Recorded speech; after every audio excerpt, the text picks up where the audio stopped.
Rreth 1.2 milion persona nga e gjithë bota kanë marrë pjesë në testimin ndërkombëtar të IQ-s, i zhvilluar në 10 shtete të ndryshme me qëllim matjen e nivelit mesatar të inteligjencës sipas vendeve.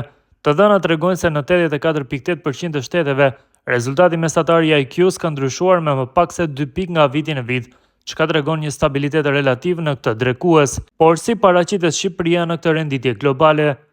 Sipas të dhënave të publikuara nga International IQ Test, Shqipëria renditet në vendin e 19 nga 137 shtete të marra në shqyrtim.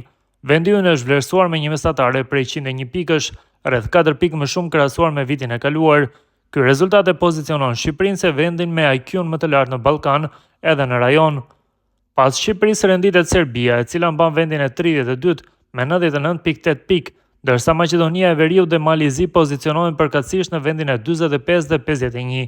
Bosnia dhe Hercegovina mbyll listën e rajonit, duke u renditur në vendin e 67. Sipas rezultateve të testimeve, vendet aziatike dominojnë renditjen globale.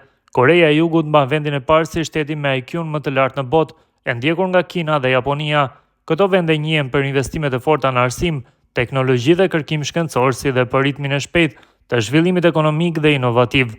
Në Europë, rezultatet më të larta regjistrohen çuditërisht nga Rusia dhe Spanja, të cilat kryesojnë kontinentin për sa i përket mesatares së IQ-s.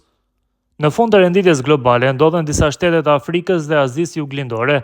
Sipas të dhënave, Ruanda, Timor-Leste dhe Somalia renditen si vendet me IQ-n mesatare më të ulët. Këto rezultate lidhen ngushtë me faktorë si varfëria, qasja e kufizuar në arsim, konfliktet e gjata si dhe mungesa e investimeve në shëndetësi dhe zhvillimin social.